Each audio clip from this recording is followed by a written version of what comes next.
आज जो horror story मैं नरेट करने जा रही हूँ वो मेरी चाची के साथ हुआ एक इंसिडेंट है जब उनके अंदर एक लेडी की आत्मा आ गई थी। तो चलिए स्टोरी शुरू करते हैं। मैं स्कूल से वापस आई और खाना खाकर सो गई। शाम के टाइम मैंने अपनी फैमिली के साथ एक बर्थडे पार्टी में जाना था। हम वहाँ गए और खूब एंजॉय किया। जब हम फैमिली के साथ घर वापस आ रहे थे तो पापा के फ़ोन पर चाचू का फ़ोन आया। उन्होंने कहा, भैया जितनी जल्दी हो सकता है घर आ जाओ। पता नहीं शालू को क्या हो गया है, अजीब तरह से बात कर रही है और किसी को पहचान भी नहीं रही। पापा तुरंत उनके घर भागे और हम सब अपने घर आ गए। चाची के बारे में सोच सोच कर हमें बहुत डर लग रहा था। हुआ ये था कि शाम के 5 बजे के करीब चाची के बच्चे टीवी देख रहे थे और चाचू दुकान पर थे। जब चाची घर के काम करने के बाद वॉशरूम जाने लगी तभी लाइट चली गई। वो कैंडल लेकर टेरेस वाले वॉशरूम में जा रही थी। बच्चों को अचानक थोड़ी देर बाद उनकी चीख सुनाई दी। वो भागी भागे टेरेस पर पहुंचे। उन्होंने देखा कि चाची फ्लोर पर लेटी हुई हैं और अजीब तरह से स्माइल कर रही हैं। बच्चे उन्हें बेडरूम में लेकर आए। वो लगातार कुछ ना कुछ बड़बड़ा रही थी।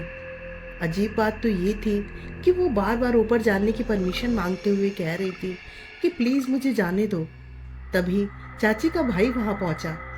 उनकी इस हालत को देखकर वो घबरा गया। पूजा घर से अगरबत्ती लाने के बाद उसने पूरे कमरे में उसका धुआं दिया।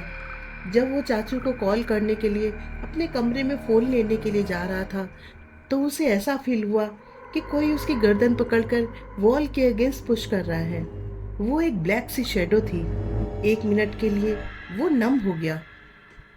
फिर उन्होंने जैसे तैसे हिम्मत जुटाई और हनुमान चालीसा बोलते हुए वहां से भाग गए।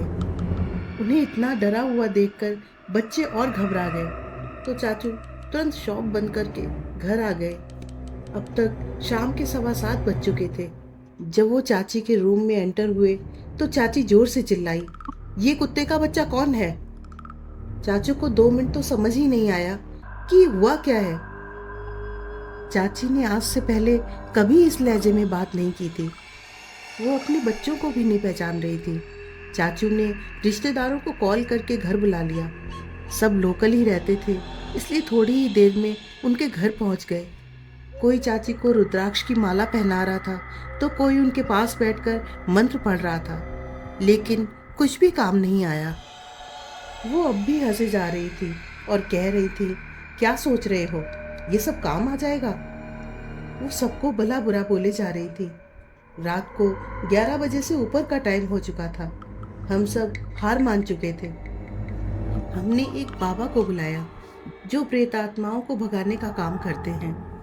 बाबा अपनी सारी सामग्री लेकर घर पहुंचे। वो चाची के सामने बैठे और उनके अंदर आई आत्मा से क्वेश्चन पूछने लगे, तुम कौन हो और यहाँ क्यों आई हो? उसने जवाब दिया, वो मुझे बुला रहा है, प्लीज़ मुझे जाने दो, वो मेरा छत पर इंतजार कर रहा है। उसने बताया कि छत पर एक आदमी और एक बिल्ली उसके आने का वेट कर रहे हैं। बहुत देर तक बाबा मंत्रों का उच्चारण करते रहे। उनकी पूजा लगभग 1 घंटे तक चली। पूजा के बाद चाची अचानक बेहोश हो गई। ये देखकर सब घबरा गए। बाबा ने कहा, डरने की कोई बात नहीं है, इन्हें कल सुबह तक होश आ जाएगा। चाचू और बच्चे सारी रात टेंशन में सो नहीं पाए। रोज की तरह चाची सुबह 6 बजे उठ गई। चाचू और बच्चों को जागता देख उन्होंने हैरान होकर पूछा, क्या हुआ, आप लोग इतनी सुबह सुबह कैसे उठ गए? उन्हें बीती रात का कुछ याद नहीं था। चाचू ने बच्चों को इशारे से चुप रहने के लिए कहा।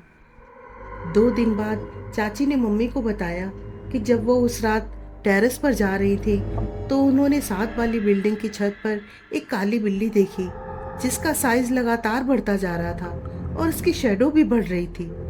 और गलती से उन्होंने उस शैडो पर पैर रख दिया और उसके बाद क्या हुआ उन्हें कुछ भी याद नहीं है।